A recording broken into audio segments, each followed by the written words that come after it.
guys, magluluto tayo ng wala akong mabiling tulingan. So ano na lang, galunggong na lang guys. Yan, lagay natin yung ating sampalok na bunga. At ito ay babalutin natin ng tigdadalawa lang guys. Malalaki ng kaunti eh. Tama na yan. Tigdalawa lang.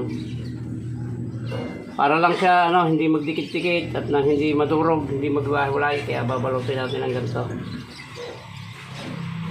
Dalawa. Malalaki pala. Pwede nga kita eh. Ayan guys, babalutin natin ha. At pagkabalot ito, ay lalagyan natin ng mga rekado. Yan lang ang rekado natin guys. Sibuyas, bawang, asin, bitsin, at kaunting paminta. Tapos sasabawan natin ng tubig na malinis siyempre. Tapos asin. Pagka yan ikulong-kulong na, bubuhusan natin ng kaunting mantika. Hindi ko na nalagyan ng taba ng baboy guys. At nakakasuya ng puro mantika. Tawa na yan, ganyan na lang. Yan. Dalawa lang. Pagti lang to, 1 kilo lang to eh. Yan, wala nakaparit itong isa, so isa na lang. Pag nakabunot dito ay naswerte niya yan, di isa lang kanya. Yan na guys. May asin na to, may asin ng kaunti to, kaya lang dadagdagan pa rin natin. Hindi masarap sa sinaing yung matabang. So yan, dadagdagan na natin at ilalagay na natin itong ating bawang, sibuyas, yan, paminta, 2 paminta lang, iyon at syempre lalagyan natin ng betsin at 1 tasang tubig. Yan.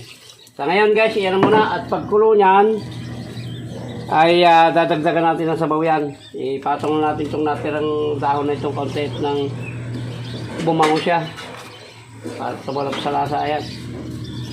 Yan guys, sasalang natin at papakuluan muna natin bago natin dagdagan uli ng tubig. Okay. Ayan guys, sinalang ko na yung ating sinaing na galunggong. Dito ko na sinalang sa gatong at matagal na palambutan yan guys. Pagkakulo niyan ay dadagdagan natin ng tubig. Hindi ko na nalagyan niya ng taba ng baboy at lalagyan na lang natin guys ng yan. Papatakan natin ng mantika. So, hayaan muna natin dyan. Napakainit. Masakit sa mukha. Guys, bubuksan natin. Tingnan natin kung kumulo na. Kulo na. Dadagdagan natin ng tubig para hindi matutong. Medyo malayo guys. Napakainit. Mano yung tag dito. Yung gatong masyadong malakas. Tuyo. Dagdagan na natin para hindi tayo pa rin nagbubukat. Ay ubos ang balahibo sa mukha. Yan guys, tatakpan natin yung ating sinaing na galunggong.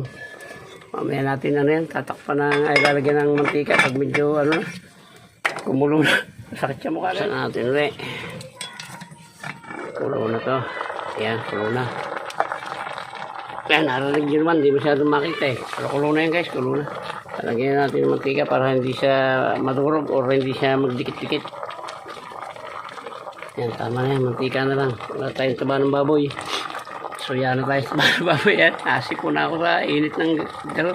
Ayun ang kalan. Okay na. Takpan na natin. Istahin na natin. Yung matagal lang kanina. Ayang-ayang na lang ang apoy niya. So, yan kakunti na yung sabaw. Okay na yan guys. Sigurado ko malambot na yan. Pati tinik. Ano na yan. Baka naman masunog yung ilalim. Saka ano na yan. Masarap na yan guys. Malambot na pati tinik yan. Ayan, muli po ay maraming salamat po sa inyo. At hanggang dito lang po yung vlog natin. Mabuhay po kayo at mabuhay tayong lahat. Ayan, bye-bye na po. Maraming salamat po muli. I love you all. Ayan guys, papatayin na natin. At yan ay masarap na yan.